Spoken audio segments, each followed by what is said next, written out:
બ્રહ્મા વૈવત પુરાણની કથાને આગળ વધારી ભાગ 13મો। નારદજી કહે છે કે પછી તમારી પ્રસન્નતા માટે હું પત્ની પરિગ્રહ કરીશ, કેમ કે મનની ઈચ્છા પૂરી થયા પછી જ મનુષ્યને કોઈ કામ કરવામાં સુખ મળે છે। નારદની આ વાત સાંભળીને જ્ઞાનીઓમાં શ્રેષ્ઠ કમલ જન્મા બ્રહ્માજી બહુ પ્રસન્ન થયા અને પોતાના પુત્ર પ્રત્યે ફરી આ પ્રમાણે બોલ્યા। બ્રહ્માજીએ કહ્યું કે વત્સ, ભગવાન શંકર તમારા પૂર્વજન્મના ગુરુ છે અને મારા પણ પુરાતન ગુરુ છે, તેથી તમે તે જ જ્ઞાનીઓના ગુરુ કલ્યાણદાતા શાંત સ્વરૂપ શિવની પાસે જાઓ। ત્યાં જ તે પુરાતન ગુરુ પાસેથી ભગવાન મંત્રનું જ્ઞાન પ્રાપ્ત કરીને નારાયણની કથા વાર્તા સાંભળો અને શીઘ્ર અહીં પાછા આવી જાઓ। શૌનક આટલું કહીને ત્રણેય લોકનું ધારણ પોષણ કરવાવાળા બ્રહ્માજી ચૂપ થઈ ગયા અને નારદ મુનિ પિતાને ભક્તિભાવથી પ્રણામ કરી શિવલોકમાં ચાલ્યા ગયા। ત્યાર પછી આવે છે નારદજીને ભગવાન શિવના દર્શન, શિવ દ્વારા નારદજીનો સત્કાર તથા તેમની મનોવાંછિત પૂર્તિ માટે આશ્વાસન। સૌથી બોલ્યા શૌનક। ત્યાર પછી વિપ્રવર નારદ ક્ષણભરમાં બહુ પ્રસન્નતા સાથે શિવના મનોહર ધામમાં પહોંચી ગયા। ભગવાન શિવનો તે અભિષ્ટ લોક ધ્રુવલોકથી 1,00,000 યોજન ઉપર હતો। ત્રિશૂળધારી શિવે દિવ્ય રત્નો દ્વારા તેનું નિર્માણ કર્યું છે। આધારવિહીન આકાશમાં યોગ બળથી શંભુ દ્વારા ધારણ કરવામાં આવેલો તે વિચિત્ર લોક વિવિધ પ્રકારના દિવ્ય ભવનોથી સુશોભિત છે તથા નિરંતર તેથી પ્રકાશિત થતો રહે છે। પવિત્ર અંતઃકરણવાળા શ્રેષ્ઠ સાધક તથા મુનિન્દ્ર શિરોમણી મહાત્માજન તે લોકના દર્શન કરી શકે છે। મુનિ, અહીં સૂર્ય અને ચંદ્રમાના કિરણો પહોંચી શકતા નથી। કિલ્લાના રૂપમાં પ્રગટ થયેલા અત્યંત ઊંચી બહુ જ વિશાળ જ્વાળાઓથી ઝગમગતા અસંખ્ય અગ્નિ તે બધા લોકને ચારે બાજુથી ઘેરીને સ્થિત છે। તે શ્રેષ્ઠ ધામનો વિસ્તાર 1,00,000 યોજન છે। તેના શ્રેષ્ઠ રત્ન નિર્મિત 3,000 આવાસો છે। હીરાના સાર તત્વથી બનેલ જાત જાતના ચિત્ર વિચિત્ર મનોહર ભવન તેની શોભા વધારતા હતા। ત્યાં માણિક્ય તથા મુક્તિમણીના દર્પણ છે। વિશ્વકર્માએ તે લોકને સ્વપ્નમાં પણ જોયો નહીં હોય। એકમાત્ર શિવના સેવક મહાત્માજન તેમાં કલ્પ સુધી નિરંતર વાસ કરે છે। તે શિવલોક કરોડો પાર્ષદો અને સિદ્ધોથી યુક્ત છે। ત્યાં લાખો વિકટ ભૈરવ નિવાસ કરે છે। સેંકડો લાખ ક્ષેત્ર તેની ચારે બાજુ સ્થિત છે। સુંદર ફૂલોથી ભરેલા મંદાર વગેરે દેવ વૃક્ષોથી તે સદા વીંટળાયેલો છે। સુંદર કામધેનુઓ તે ક્ષેત્રની તે રીતે શોભા વધારે છે જેમ સેંકડો બગલાઓની હારમાળ આકાશની। તે લોકને જોઈને નારદ મુનિના મનમાં બહુ વિસ્મય થયો અને તેઓ વિચારવા લાગ્યા કે જ્યાં જ્ઞાનીઓ અને યોગીઓના ગુરુ નિવાસ કરે છે ત્યાં આવી વિચિત્રતા હોવી એ ક્યું આશ્ચર્ય છે। આ શિવલોક ત્રિલોકીથી તદ્દન વિલક્ષણ છે અને ભય, મૃત્યુ, રોગ, પીડા તથા જરાવસ્થાને હરી લેનારો છે। નારદજીએ જોયું, દૂર સભામંડપના મધ્ય ભાગમાં શાંત સ્વરૂપ કલ્યાણદાતા અને મનોહર શિવજી વિરાજમાન છે। તેમાંના 5 મુખ 5 ચંદ્રમાઓથી શોભી રહ્યા છે। દરેક મુખમાં ખીલેલા કમળ જેવા 3 નેત્ર છે। તેમણે મસ્તક પર ગંગાજીને ધારણ કરેલા છે તથા તેમના ભાલ પ્રદેશમાં ચંદ્રમાનો મુગટ શોભી રહ્યો છે। તપાવેલા સુવર્ણ જેવી તેજસ્વી પીળી જટા ધારણ કરનારા દિગંબર ભગવાન શિવ તે સમયે આકાશગંગામાં ઉત્પન્ન કમળોના બીજની માળા વડે આનંદપૂર્વક શ્રીકૃષ્ણ નામના જપ કરી રહ્યા હતા। તેમની અંગકાંતિ ગોરવર્ણની છે। તેઓ અનંત અને અવિનાશી છે। તેમના કંઠમાં સુંદર નીલ ચિહ્ન શોભી રહ્યું છે। તેઓ નાગરાજના હારથી અલંકૃત છે। મોટા મોટા યોગીન્દ્ર, સિદ્ધેન્દ્ર અને મુનિન્દ્ર તેમના ચરણોની વંદના કરે છે। તેઓ સિદ્ધેશ્વર છે, સિદ્ધિ વિધાનના કારણ છે, મૃત્યુંજય છે તથા કાલ અને યમનો પણ અંત કરનારા છે। તેમનું મુખ પ્રસન્નતા સૂચક હાસ્યથી અત્યંત મનોહર લાગે છે। તે સંપૂર્ણ આશ્રિતોને કલ્યાણ તથા અભિષ્ટ વર પ્રદાન કરનારા છે। સદા શીઘ્ર સંતુષ્ટ થનારા, ભવરોગથી રહિત, ભક્તજનોના પ્રિય તથા ભક્તોના એકમાત્ર બંધુ છે। દૂરથી જોયા પછી નિકટ જઈને મુનિએ ભગવાન શૂલપાણીને મસ્તક ઝુકાવીને પ્રણામ કર્યા। ત્યારે મુનિના શરીરમાં રોમાંચ થઈ રહ્યો હતો। તેઓ 3 તારવાળી વીણા વગાડતા રહીને કલહંસની જેમ મધુર કંઠથી પુનઃ શ્રીકૃષ્ણના ગુણગાન કરવા લાગ્યા। બ્રહ્માજીના પુત્ર અને વેદવેતાઓમાં શ્રેષ્ઠ મુનિન્દ્ર શિરોમણી નારદને આવેલા જોઈને ભગવાન શંકર, યોગેન્દ્ર, સિદ્ધેન્દ્ર તથા મહર્ષિઓની સાથે હસતા રહી સિંહાસન પરથી વેગપૂર્વક ઊભા થઈ ગયા। પછી તેમણે મુનિને બહુ વેગથી પકડીને હૃદયે લગાવી લીધા અને આશીર્વાદ અને આસન વગેરે આપ્યા। સાથે તે તપોધને આવવાનું પ્રયોજન અને કુશળ મંગળ પૂછ્યા। ત્યાર પછી ભગવાન શંભુ ઉત્તમ રત્નોથી બનેલા શ્રેષ્ઠ અને સુંદર સિંહાસન પર પોતાના મુખ્ય પાર્ષદોની સાથે બેઠા, પરંતુ નારદ ન બેઠા। તેમણે ભક્તિપૂર્વક પ્રભુને પ્રણામ કરીને 2 હાથ જોડીને તેમની સ્તુતિ કરી। ગંધર્વરાજ દ્વારા કરવામાં આવેલા શુભદાયક વેદોક્ત સ્તોત્ર દ્વારા સ્તુતિ કરીને પુનઃ પ્રણામ કર્યા પછી ભગવાન શિવજીને પોતાની હાર્દિક અભિલાષા જણાવી। મુનિનું તે વચન સાંભળી કૃપાનિધાન શંકરે તુરત પ્રતિજ્ઞાપૂર્વક કહ્યું, બહુ સારું, તમારી અભિલાષા પૂરી થશે। ત્યાર પછી આવે છે બ્રાહ્મણોના આહિક આચાર તથા ભગવાનના પૂજનની વિધિનું વર્ણન. સૌથી કહે છે કે શૌનકજી દેવર્ષિ નારદે ભગવાન શંકર પાસે શ્રીહરિના સ્તોત્ર, કવચ, મંત્ર, ઉત્તમ પૂજા વિધાન, ધ્યાન અને તેમના તત્વજ્ઞાનની યાચના કરી. મહેશ્વરે તેમને સ્તોત્ર, કવચ, મંત્ર, ધ્યાન, પૂજાવિધિ તથા તેમના પૂર્વજન્મ સંબંધી જ્ઞાનનો ઉપદેશ આપ્યો. તે બધું પ્રાપ્ત કરીને દેવર્ષિ નારદનો મનોરથ પૂર્ણ થઈ ગયો. તેમણે પોતાના શરણાગત વત્સલ ગુરુ ભગવાન શિવને ભક્તિભાવથી પ્રણામ કર્યા અને આ પ્રમાણે કહ્યું. નારદજી બોલ્યા, વેદ વેતાઓમાં શ્રેષ્ઠ પ્રભો, તમે બ્રાહ્મણોના આહિક આચાર, દિનચર્યા યા નિત્યકર્મનું વર્ણન કરો, જેથી દરરોજ સ્વધર્મનું પાલન થઈ શકે. મહેશ્વરે કહ્યું કે દરરોજ બ્રહ્મમુહૂર્તમાં ઉઠીને રાત્રે પહેરેલા કપડાં બદલી નાખવા અને પોતાના બ્રહ્મરંધ્રમાં સ્થિત સૂક્ષ્મ, નિર્મળ, સંકોચ રહિત સહસ્ત્રદળ કમળ પર વિરાજમાન ગુરુદેવનું ચિંતન કરવું. ધ્યાનમાં એવું જોવું કે બ્રહ્મચંદ્રમાં આવેલ સહસ્ત્રદળ કમળ પર ગુરુદેવ પ્રસન્નતાથી બેઠા છે, મંદ મંદ હસી રહ્યા છે. વ્યાખ્યાની મુદ્રામાં તેમનો હાથ ઊંચો થયેલો છે અને શિષ્ય પ્રત્યે તેમના હૃદયમાં બહુ સ્નેહ છે. મુખ પ્રસન્ન છે. તેઓ શાંત તથા નિરંતર સંતુષ્ટ રહેવાવાળા છે તથા સાક્ષાત પરબ્રહ્મ સ્વરૂપ છે. સદા આ જ રીતે તેમનું ચિંતન કરવું જોઈએ. આ પ્રમાણે ધ્યાન કરીને મનથી જ ગુરુની આરાધના કરવી. ત્યાર પછી નિર્મળ, શ્વેત, સહસ્ત્રદળ ભૂષિત, વિસ્તૃત હૃદય કમળ પર વિરાજમાન ઈષ્ટદેવનું ચિંતન કરવું. જે દેવતાનું જેવું ધ્યાન અને રૂપ બતાવવામાં આવ્યું છે તેનું પાલન કરવું જોઈએ. ક્રમ એવો છે કે પ્રથમ ગુરુનું ધ્યાન કરીને તેમને પ્રણામ કરવા, પછી તેમની વિધિવત પૂજા કર્યા, પછી તેમની આજ્ઞા લઈ ઈષ્ટદેવનું ધ્યાન અને પૂજા કરવી. ગુરુ જ દેવતાના સ્વરૂપના દર્શન કરાવે છે. તેઓ જ ઈષ્ટદેવના મંત્ર, પૂજા વિધિ અને જપનો ઉપદેશ આપે છે. ગુરુએ ઈષ્ટદેવને જોયા છે, પરંતુ ઈષ્ટદેવે ગુરુને જોયા નથી. તેથી ગુરુ ઈષ્ટદેવથી પણ વધીને છે. ગુરુ બ્રહ્મા છે, ગુરુ વિષ્ણુ છે, ગુરુ મહેશ્વર છે, ગુરુ આદ્યા પ્રકૃતિ ઈશ્વરી છે, ગુરુ ચંદ્રમાં અગ્નિ અને સૂર્ય છે, ગુરુ જ વાયુ અને વરુણ છે, ગુરુ જ માતા પિતા અને સુહૃદ છે તથા ગુરુ જ પરબ્રહ્મ પરમાત્મા છે. ગુરુથી વધીને કોઈ પૂજનીય નથી. ઈષ્ટદેવ રૂઠી જાય તો ગુરુ શિષ્ય અથવા સાધકની રક્ષા કરવી સમર્થ છે, પરંતુ ગુરુદેવ રૂષ્ટ થાય તો બધા દેવતાઓ મળીને પણ તે સાધકની રક્ષા કરવા સમર્થ નથી. જેના પર ગુરુ સદા સંતુષ્ટ છે તેનો ડગલે ડગલે જ વિજય થાય છે, અને જેના પર ગુરુદેવ રૂષ્ટ છે તેના માટે સદા સર્વનાશની સંભાવના રહે છે. જે મૂળ બ્રહ્મવશ ગુરુની પૂજા ન કરીને ઈષ્ટદેવનું પૂજન કરે છે તે સેંકડો બ્રહ્મ હત્યાઓના પાપનો ભાગી થાય છે. એમાં સંશય નથી. સામવેદમાં સાક્ષાત ભગવાન શ્રી હરિએ પણ આવી વાત કહી છે. તેથી ગુરુ ઈષ્ટદેવથી પણ વધીને પરમ પૂજનીય છે. મુને આ પ્રમાણે ગુરુ તથા ઈષ્ટદેવનું ધ્યાન અને સ્તવન કરી સાધક વેદમાં બતાવેલા સ્થાન પર પહોંચીને પ્રસન્નતાપૂર્વક શૌચ વગેરે ક્રિયા કરે. જળની નિકટનું સ્થાન, પ્રાણીઓના નિવાસની નજીક બોડવાળી જમીન, દેવાલય પાસે, વૃક્ષની જળ પાસે રસ્તો અને ખેડેલી ભૂમિ, ખેતીથી ભરેલા ખેતર, ગૌશાળા, નદી, ગુફાની અંદરનું સ્થાન, ફૂલવાડી, કીચડવાળી ભૂમિમાં અથવા ગામ વગેરેના અંદરની ભૂમિમાં, લોકોના રહેઠાણની આજુબાજુમાં, મેઘ કે થાંભલા પાસે, પુલ, સ્મશાન ભૂમિ, અગ્નિ સમીપ, રમતનું મેદાન, વિશાળ વન, વૃક્ષની છાયાથી યુક્ત સ્થાન તથા જે જમીનની અંદર પ્રાણી રહેતા હોય તે સ્થાન, જ્યાં પાંદડાનો ઢેર હોય તે ભૂમિ, જ્યાં દુર્વા છવાયેલી હોય અથવા દર્ભ હોય તે સ્થાન, રાફડો જ્યાં વૃક્ષો લગાવેલા હોય તથા જે ભૂમિ કોઈએ વિશેષ કાર્ય માટે તૈયાર કરી હોય ત્યાં આ બધાને છોડીને સૂર્યના તાપથી રહિત સ્થાનમાં ખાડો કરીને મળમૂત્રનો ત્યાગ કરવો જોઈએ. દિવસે ઉત્તરાભિમુખી, રાત્રે પશ્ચિમ મુખે અને મધ્યાહન કાળમાં દક્ષિણ તરફ મુખ રાખી મળ ત્યાગ કરવો. મૌન રહીને જોર જોરથી શ્વાસ ન લેવો, કારણ કે તેનાથી દુર્ગંધ નાકમાં જાય છે. મળ ત્યાગ પછી તેના પર માટી નાખી દેવી. પછી જળ વડે શુદ્ધ કરીને પછી હાથને 4 વખત માટીથી ધોવા જોઈએ. જો મૈથુન પછી શૌચ કરવામાં આવે તો તેમાં માટી લગાવવાની ક્રિયા 2 ગણી કરવી જોઈએ. બંને હાથોને 7 વાર માટીથી ધોવા જોઈએ. યતિઓ, વૈષ્ણવો, બ્રહ્મર્ષિઓ અને બ્રહ્મચારીઓ માટે ગૃહસ્થ કરતાં શૌચ અર્થાત 4 ગણી શુદ્ધિ કરવાનું વિધાન છે. ઉપનયન રહિત દ્વિજ, શુદ્ર તથા સ્ત્રીના માટે પણ તેટલા જ શૌચનું વિધાન છે.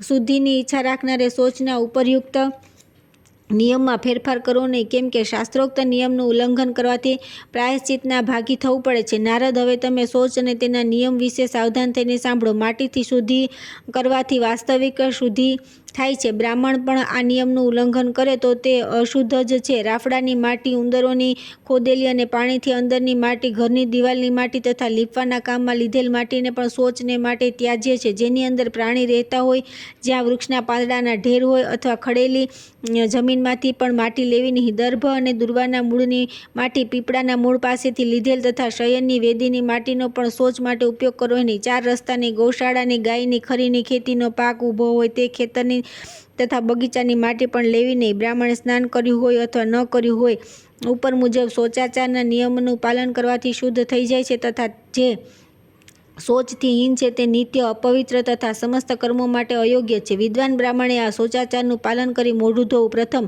16 વાર કોગળા કરીને પછી દાંતણ કરવું. દાંતણ કર્યા પછી 16 વાર કોગળા કરીને મુખ શુદ્ધિ કરવી. હે નારદ, દાંતણ માટે જે લાકડું લેવામાં આવે છે તેના પણ નિયમ છે તે સાંભળો. સામવેદમાં શ્રીહરિએ આહિક પ્રકરણમાં આનું નિરૂપણ કર્યું છે. અપામાર્ગ, નિંગુરડી, અંબો, કરેણ, ખેર, સિરસ, જાયફળ, નાગકેસર, શાલ, આસોપાલવ, અર્જુન, દૂધવાળા વૃક્ષ, કદમ, જાંબુ, મોલસરી અને ખાખરો આ વૃક્ષ દાંતણ માટે ઉત્તમ માનવામાં આવ્યા છે. બોર, દેવદાસ, આંકડો, સોમેળ, કાંટાવાળા વૃક્ષ તથા વેલ વગેરેને છોડી દેવા જોઈએ. પીપળો, પ્રિયાલ, આંબલી, તાડ, ખજૂર અને નાળિયેર વગેરે વૃક્ષ દાંતણ માટે વર્જિત છે. જેણે દાંતોની શુદ્ધિ કરી નથી તે બધી રીતે શૌચ રહિત છે.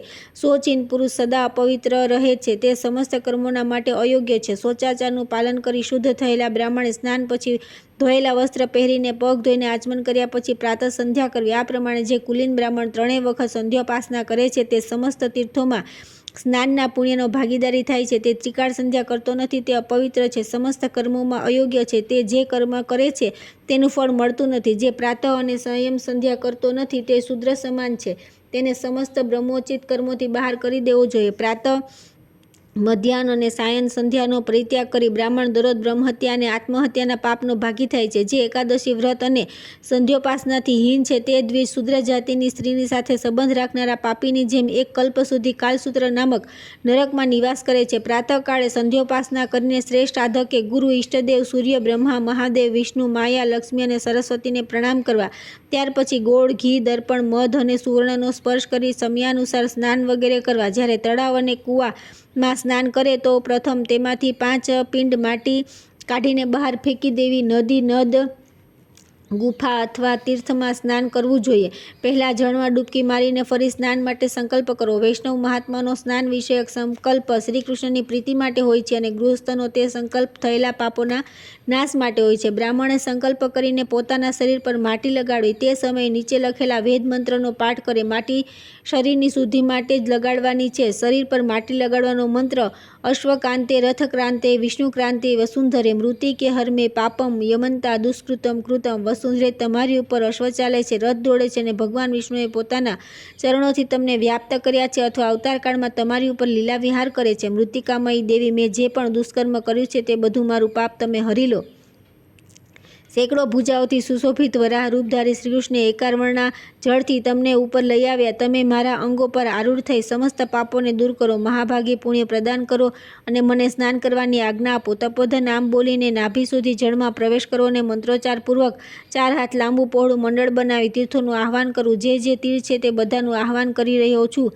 હે ગંગે, યમને, ગોદાવરી, સરસ્વતી, નર્મદે, સિંધુ અને કાવેરી, તમે બધા આ જળમાં નિવાસ કરો. આ પ્રમાણે આહ્વાન કરવાથી બધા તીર્થ જળમાં આવી જાય છે. ત્યાર પછી નલિની, નંદિની, સીતા, માલિની, મહાપથા, ભગવાન વિષ્ણુના ચરણાવિંદથી પ્રગટેલા ત્રિપથગામિની, ગંગા, પદ્માવતી, ભોગવતી, સ્વર્ણરેખા, કૌશિકી, દક્ષા, પૃથ્વી, સુભગા, વિશ્વકાયા, શિવામૃતા, વિદ્યાધરી, સુપ્રસન્ના, લોકપ્રસાદિની, ક્ષેમા, વૈષ્ણવી, શાંતા, શાંતિદા, ગોમતી, સતી, સાવિત્રી, તુલસી, દુર્ગા, મહાલક્ષ્મી, સરસ્વતી, શ્રીકૃષ્ણ, પ્રાણિધાયકા, રાધિકા, લોપામુદ્રા, દીતિ, રતિ, અહલ્યા, અદિતિ, સંજ્ઞા, સ્વધા, સ્વાહા, અરુંધતી, શતરૂપા તથા દેવહૂતિ વગેરે દેવીઓનું શુદ્ધ બુદ્ધિવાળા પુરુષ સ્મરણ કરે. આમના સ્મરણથી સ્નાન કરી અથવા સ્નાન કર્યા વિના જ મનુષ્ય પરમ પવિત્ર થઈ જાય છે. ત્યાર પછી વિદ્વાન પુરુષ બંને ભુજાઓના મૂળ ભાગમાં, લલાટમાં, કંઠમાં અને વક્ષસ્થળમાં તિલક કરે. જો લલાટમાં તિલક ન હોય તો સ્નાન, દાન, તપ, હોમ, દેવયજ્ઞ તથા પિતૃયજ્ઞ બધું જ નિષ્ફળ થઈ જાય છે. બ્રાહ્મણે સ્નાન પછી તિલક કરી સંધ્યા અને તર્પણ કરવું. ભક્તિભાવથી દેવતાઓને નમસ્કાર કરી પ્રસન્નતાપૂર્વક પોતાના ઘેર જવું.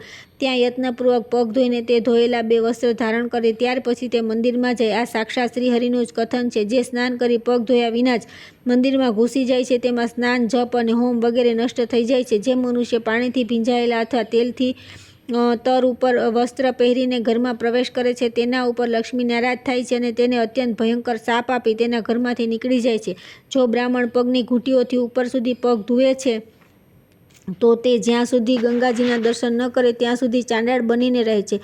બ્રહ્મન પવિત્ર સાધકે આસન પર બેસીને આચમન કરવું. પછી સંયમપૂર્વક રહીને ભક્તિભાવથી સંપન્ન થઈને વેદોક્ત વિધિથી ઈષ્ટદેવની પૂજા કરવી. શાલિગ્રામ, શિલામાં, મણિમાં, મંત્રમાં, પ્રતિમામાં, જળમાં, સ્થળમાં, ગાયની પીઠ પર અથવા ગુરુ તથા બ્રાહ્મણમાં શ્રીહરિની પૂજા કરવામાં આવે તો તે શ્રેષ્ઠ બ્રાહ્મણ માનવામાં આવે છે. જે પોતાના મસ્તક પર શાલિગ્રામનું તૃણોદક છાંટે છે તેણે સંપૂર્ણ તીર્થોમાં સ્નાન કરી લીધું અને સંપૂર્ણ યજ્ઞોની દીક્ષા ગ્રહણ કરી લીધી. જે મનુષ્ય દરરોજ ભક્તિભાવથી શાલિગ્રામ શિલાનું જળ ચરણામૃતનું પાન કરે છે તે જીવનમુક્ત થાય છે અને અંતમાં શ્રીકૃષ્ણના ધામમાં જાય છે. નારદ, જ્યાં શાલિગ્રામ શિલાચક્ર વિદ્યમાન છે ત્યાં ચક્ર સહિત ભગવાન વિષ્ણુ તથા સંપૂર્ણ તીર્થો વિરાજમાન છે. ત્યાં કોઈ મનુષ્યનું મૃત્યુ થાય છે તો તે દિવ્ય વિમાનમાં બેસીને શ્રીહરિના ધામમાં જાય છે. એવો કયો સાધુ પુરુષ છે જે શાલિગ્રામ શિલાને છોડીને બીજે શ્રીહરિનું પૂજન કરશે? કેમ કે શાલિગ્રામ શિલામાં શ્રીહરિની પૂજા કરવાથી પરિપૂર્ણ ફળની પ્રાપ્તિ થાય છે. પૂજાના પ્રતીકનું વર્ણન કરવામાં આવ્યું. હવે પૂજનની વિધિ સાંભળો. શ્રીહરિની પૂજા અનેક સજ્જનો દ્વારા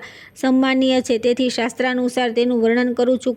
કોઈ વૈષ્ણવ પુરુષ શ્રીહરિની દરરોજ ભક્તિભાવથી ષોડશોપચાર પૂજા કરે છે, કોઈ દ્વાદશોપચાર અને કોઈ પંચોપચાર પૂજા કરે છે. જેમની જેવી શક્તિ તે પ્રમાણે પૂજન કરવું. પૂજાના મૂળમાં ભગવાન પ્રત્યે ભક્તિ, આસન, વસ્ત્ર, પાદ્ય, અર્ધ્ય, આચમનીય પુષ્પ, ચંદન, ધૂપ, દીપ, ઉત્તમ નૈવેદ્ય, ગંધ, માળા, સુંદર શૈયા, જળ, નૈવેદ્ય અને તાંબુલ આ સામાન્ય રીતે અર્પિત કરવાના 16 ઉપચાર છે. ગંધ, નૈવેદ્ય, શૈયા અને તાંબુલ આ 4ને છોડીને 12 ઉપચાર છે. પાદ્ય, અર્ધ્ય, આચમનીય પુષ્પ અને નૈવેદ્ય આ 5 ઉપચાર છે. શ્રેષ્ઠ સાધકે મૂળ મંત્રનું ઉચ્ચારણ કરીને આ બધા ઉપચાર અર્પણ કરવા. ગુરુ દ્વારા પ્રાપ્ત મૂળ મંત્ર સૌથી શ્રેષ્ઠ છે. પ્રથમ ભૂત શુદ્ધિ કરીને પછી પ્રાણાયામ કરો. ત્યાર પછી અંગન્યાસ, પ્રત્યંગન્યાસ, મંત્રન્યાસ તથા વર્ણન્યાસ કરીને અર્ધ્ય આપો. પ્રથમ ત્રિકોણાકાર મંડળ બનાવી તેની અંદર ભગવાન કચ્છપની પૂજા કરવી. પછી શંખમાં જળ ભરીને ત્યાં મૂકી દેવો. પછી તે જળની વિધિવત પૂજા કરીને તેમાં તીર્થોનું આહવાન કરવું. ત્યાર પછી તે જળ વડે પૂજન સામગ્રી પર પ્રક્ષાલન કરવું. પછી ફૂલ લઈને પવિત્ર સાધક યોગાસનમાં બેસે અને ગુરુના બતાવેલા ધ્યાનમાં અનુસાર અનન્ય ભાવે ભગવાન શ્રીકૃષ્ણનું ચિંતન કરે. આ પ્રમાણે ધ્યાન કરીને સાધક મૂળ મંત્રનું ઉચ્ચારણ કરતો રહીને પાદ્ય વગેરે બધા ઉપચાર ક્રમશઃ આરાધ્ય દેવને અર્પણ કરે. તંત્રશાસ્ત્રમાં બતાવેલા અંગ પ્રત્યંગ દેવતાઓની સાથે શ્રીહરિની પૂજા કરવી. મૂળ મંત્રના યથાશક્તિ જપ કરીને ઈષ્ટદેવના મંત્રનું વિસર્જન કરવું. પછી વિવિધ પ્રકારના ઉપહાર નિવેદિત કરીને સ્તુતિ કરી પછી કવચનો પાઠ કરવો. ત્યાર પછી વિસર્જન કરી પૃથ્વી પર માથું ટેકવી પ્રણામ કરવા. આ પ્રમાણે દેવ પૂજા સંપન્ન કરી બુદ્ધિમાન અને વિદ્વાન પુરુષે સ્રોત તથા સ્માર્ત અગ્નિથી યુક્ત યજ્ઞનું અનુષ્ઠાન કરવું. મુને યજ્ઞ પછી દીકપાલો વગેરેને બલિ આપવો જોઈએ. પછી યથાશક્તિ નિત્ય શ્રાદ્ધ અને પોતાના વૈભવ પ્રમાણે દાન કરવું. આ બધું કરીને પુણ્યાત્મા સાધક જરૂરી આહાર વિહારમાં પ્રવૃત્ત થાય. શ્રુતિમાં પૂજનનો આ જ ક્રમ દર્શાવાયો છે. નારદ, આ પ્રમાણે મેં તમને સંપૂર્ણ વેદોક્ત ઉત્તમ સૂક્તનું તથા બ્રાહ્મણોના આહિ કર્મફળનું વર્ણન કર્યું. હવે બીજું શું સાંભળવા ઈચ્છો છો? ત્યાર પછી આવે છે બ્રાહ્મણોને માટે ભક્ષ્યાભક્ષ્ય તથા કર્તવ્ય અકર્તવ્યનું નિરૂપણ. નારદજીએ પૂછ્યું કે પ્રભો, ગૃહસ્થ બ્રાહ્મણો, યતિઓ, વૈષ્ણવો, વિધવા સ્ત્રીઓ અને બ્રહ્મચારીઓ માટે ભક્ષ્ય અને અભક્ષ્ય પદાર્થ ક્યાં છે? કર્તવ્ય શું છે અને અકર્તવ્ય શું છે? અથવા તેમના માટે શું ભોગ્ય છે અને શું અભોગ્ય? તમે સર્વજ્ઞ, સર્વેશ્વર અને સૌના કારણ છો, તેથી મારી પૂછેલી બધી વાતો જણાવો. મહાદેવજીએ કહ્યું કે મુને, કોઈ તપસ્વી બ્રાહ્મણ ચિરકાળ સુધી મૌન રહી આહાર વિના જ રહે છે, કોઈ વાયુનું પાન કરીને રહે છે અને કોઈ ફળાહારી હોય છે. કોઈ ગૃહસ્થ બ્રાહ્મણ પોતાની સ્ત્રીની સાથે રહીને યથોચિત સમયે અન્ન ગ્રહણ કરે છે. બ્રહ્મણ જેમની જેવી ઈચ્છા હોય તેઓ તે પ્રમાણે આહાર કરે છે, કેમ કે તે દરેકની રુચિ અલગ અલગ હોય છે. ગૃહસ્થ બ્રાહ્મણોના માટે હવિષાન ભોજન ઉત્તમ માનવામાં આવ્યું છે. ભગવાન નારાયણનો પ્રસાદ તેમના માટે અભિષ્ટ ભોજન છે. જે ભગવાનને અર્પણ કરવામાં આવ્યું નથી તે અભક્ષણીય, ખાવા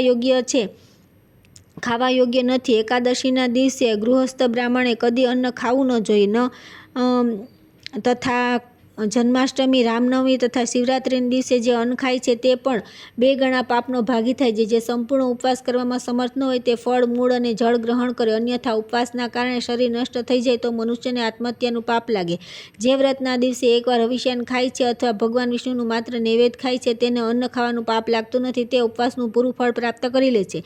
નારદ ગૃહસ્થ શૈવ શાક્ત ખાસ કરીને વૈષ્ણવ, યતિ તથા બ્રહ્મચારીઓને માટે નિયમ બતાવ્યા છે. જે વૈષ્ણવ નિત્ય ભગવાન શ્રીકૃષ્ણના નૈવેદ્યનું ભોજન કરે છે તે જીવન મુક્ત થઈને દરરોજ 100 ઉપવાસનું પુણ્ય પ્રાપ્ત કરે છે. સંપૂર્ણ દેવતા અને તીર્થ તેના અંગોને સ્પર્શ ઈચ્છે છે.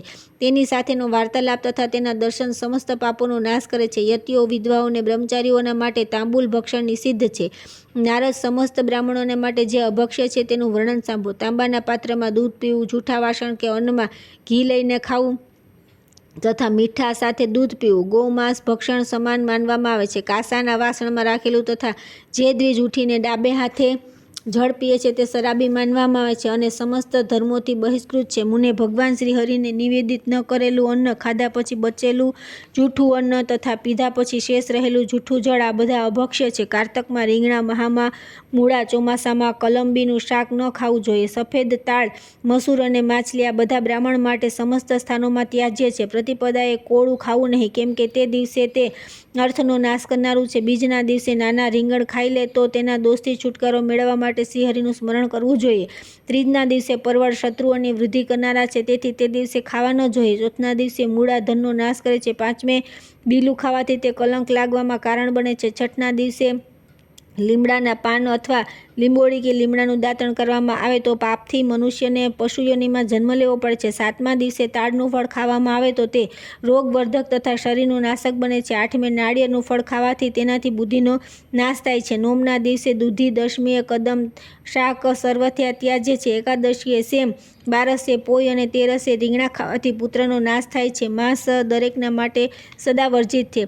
પારવણ, શ્રાદ્ધ અને વ્રતના દિવસે સવારે સ્નાન કરતાં સરસવનું તેલ અને પકાવેલા તેલનો ઉપયોગ થાય તો ઉત્તમ છે. અમાસ, પૂર્ણિમા, સંક્રાંતિ, ચૌદસ અને અષ્ટમી તિથિઓમાં રવિવારે શ્રાદ્ધ અને વ્રતના દિવસે સ્ત્રી સહવાસ તથા તલના તેલનું સેવન નિષિદ્ધ છે. બધા વર્ણો માટે દિવસે પોતાની સ્ત્રીનું સેવન પણ વર્જિત છે. રાત્રે દહીં ખાવું, દિવસે બંને સંધ્યાઓના સમયે સૂવું તથા રજસ્વલા સ્ત્રી સાથે સમાગમ કરવો આ નરકની પ્રાપ્તિના કારણ છે. રજસ્વલા તથા કુલટાનું અન્ન ખાવું નહીં. બ્રહ્મર્ષે શુદ્ર જાતિની સ્ત્રી સાથે સંબંધ રાખનાર બ્રાહ્મણનું અન્ન પણ ખાવા યોગ્ય નથી. બ્રહ્મણ વ્યાજ ખાવું અને ગણકનું અન્ન પણ ખાવું નહીં. અગ્રગાની દાની બ્રાહ્મણ તથા ચિકિત્સક, વૈદ્ય, ડોક્ટરનું અન્ન પણ ખાવા યોગ્ય નથી. અમાવસ્યા તિથિ અને કૃતિકા નક્ષત્રમાં દ્વિજોના માટે હજામત વર્જિત છે. જે મૈથુન કરી પિતૃઓ તથા દેવતાઓનું તર્પણ કરે છે તેનું જળ પણ રક્ત સમાન હોય છે તથા તે આપના નરકમાં પડે છે. નારદ, જે કરવું જોઈએ, જે ન કરવું જોઈએ, જે ભક્ષ્ય છે અને જે અભક્ષ્ય તે બધું તમને બતાવવામાં આવ્યું. હવે બીજું શું સાંભળવા ઈચ્છો છો?